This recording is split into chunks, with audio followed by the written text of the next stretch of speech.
여러분, 정말 깊은 절망 속에서 어떻게 희망이 싹틀 수 있을까요? 오늘 우리가 함께 살펴볼 이사야 49장에서 57장은요, 바로 그 질문에 대한 놀라운 답을 담고 있습니다. 하나님께 완전히 버림받았다고 느꼈던 한 민족에게 주어진 가장 위대한 구원의 약속, 고난받는 종의 이야기를 지금부터 시작해 보겠습니다. 이 모든 이야기의 시작은 이 가슴 저미는 질문에서부터 출발합니다. 어머니가 어찌 자기 젖먹이를 잊을 수 있겠느냐. 이건 단순히 괜찮아, 내가 기억하고 있어 라는 위로를 넘어서는 거예요. 모든 상황을 뛰어넘는 하나님의 사랑이 도대체 어떤 것인지 그 본질을 보여주는 강력한 선언과도 같죠. 자, 그럼 먼저 당시 상황을 좀 들여다볼 필요가 있어요. 이스라엘 백성은 나라를 잃고 포로로 끌려간 상태였습니다.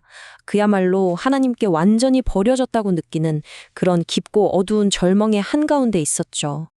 하지만 놀랍게도 사람들이 느끼는 그 절망감과는 상관없이 하나님의 약속은 너무나도 확고했습니다. 그분은 백성의 이름을 당신의 손바닥에 새겼다고 말씀하세요. 이게 어떤 의미냐면요. 고대 사회에서 손바닥에 무언가를 새긴다는 건 절대 지워지지 않는 표식을 의미했어요. 잊고 싶어도 잊을 수 없는 그런 영원한 약속인 셈이죠. 그럼 이 엄청난 구원 계획을 누가 어떻게 이루게 될까요? 이사야서는 여기서 강력한 왕이나 위대한 장군이 아니라 성경 전체에서 가장 신비로우면서도 중요한 인물, 바로 여호와의 종을 소개합니다. 이 종의 사명은요, 처음부터 이스라엘이라는 한 민족의 울타리를 훌쩍 뛰어넘습니다. 이사야 49장 6절을 보면 그의 사명이 온 세상을 비추는 이방의 빛이 되는 것이라고 선언하거든요. 당시 부족 중심의 세계관을 생각해보면 이건 정말 혁명적인 비전이었어요. 여기서 정말 흥미로운 지점이 나옵니다. 이 종이 일하는 방식이 세상의 기대와는 완전히 180도 다르다는 거예요. 세상은 보통 힘으로 정복해서 영광을 얻는 영웅을 기대하잖아요. 그런데 이 종은 순종과 고난, 심지어 멸시의 길을 택합니다. 정말 역설적이지 않나요? 그의 순종이 얼마나 철저했는지를 이 구절이 아주 생생하게 보여주죠. 그는 폭력과 모욕을 피하는 게 아니라 기꺼이 자기 몸으로 받아냅니다. 이건 단순히 힘없이 당하는 패배가 아니에요. 분명한 목적을 가진 자발적인 고난이었던 거죠. 도대체 왜 그랬을까요? 이 무의미해 보이는 고난의 목적은 과연 뭘까요? 자, 이제 우리는 이 이야기의 가장 핵심으로 들어갑니다. 바로 그의 상처가 어떻게 우리의 구원이 되는지에 대한 놀라운 진실이죠. 여기서 이야기는 정말 충격적인 반전을 맞이합니다. 그의 모든 고통이 사실은 자기 자신을 위한 게 아니었다는 거예요. 이사야는 선언합니다. 그가 짊어진 것은 바로 우리의 아픔과 슬픔이었다고요. 그리고 이야기는 한 걸음 더 깊이 들어갑니다. 그의 상처와 우리의 잘못이 직접적으로 연결되어 있다는 거죠. 그가 창에 찔린 이유는 바로 우리의 허물 때문이라고 말합니다. 그리고 마침내 그가 몸이 으스러진 것은 우리의 죄악 때문이라고 쐐기를 박습니다. 핵심은 바로 이겁니다. 그의 희생이 인간의 모든 죄에 대한 유일한 해답이라는 거죠. 이런 개념을 신학 용어로는 대속이라고 부릅니다. 말이 좀 어렵죠? 쉽게 말하면 죄 없는 한 사람이 다른 사람들의 벌을 대신 받아서 그들을 깨끗하게, 의롭게 만들어주는 원리라고 생각하시면 돼요. 이사야 53장 11절이 바로 이 놀라운 맞바꿈의 원리를 설명하고 있습니다. 자, 이 종의 희생이 가져온 결과는 단순히 이제 죄가 용서됐네? 에서 끝나지 않습니다. 그보다 훨씬 더 나아가서 완전한 관계의 회복으로 이어주죠. 이사야 54장은 이 회복이라는 개념을 정말 인격적이고 감동적인 비유로 설명해요.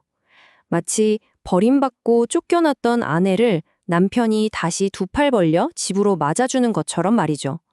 하나님과 그의 백성 사이에 깨어졌던 관계가 완전히 회복된다는 뜻입니다. 그리고 이 회복된 관계는 결코 일시적인 게 아닙니다. 이 구절을 보세요.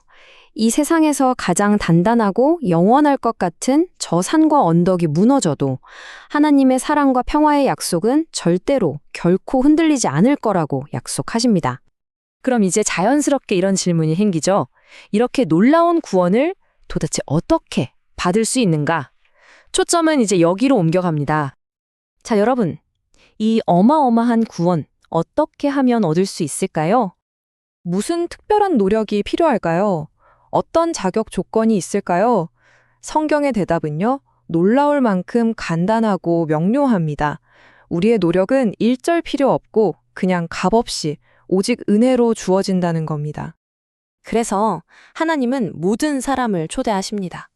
영적으로 목마른 사람, 가진 것이 아무것도 없는 사람, 스스로 부족하다고 느끼는 바로 그런 사람들을 부르시는 거죠.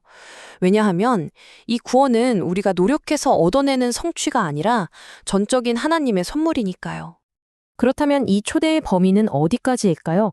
이사야는 우리가 상상하는 것보다 그 범위가 훨씬 넓다고 말합니다.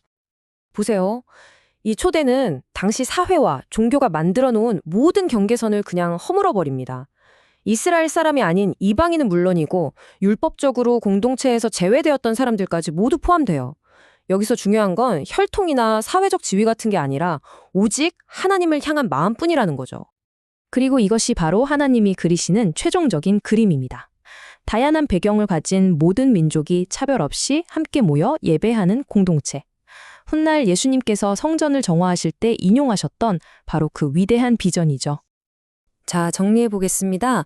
오늘 우리가 함께 살펴본 이사야 49장에서 57장까지의 이야기는요, 가장 깊은 절망에서 시작해서 세상의 방식과는 완전히 다른 길, 즉 한 종의 희생적인 사랑을 통해 완성되는 위대한 희망의 서사시라고 할 수 있습니다. 약 2700년 전에 기록된 이 예언은 시간을 훌쩍 뛰어넘어 오늘을 살아가는 우리에게도 똑같은 질문을 던지고 있습니다.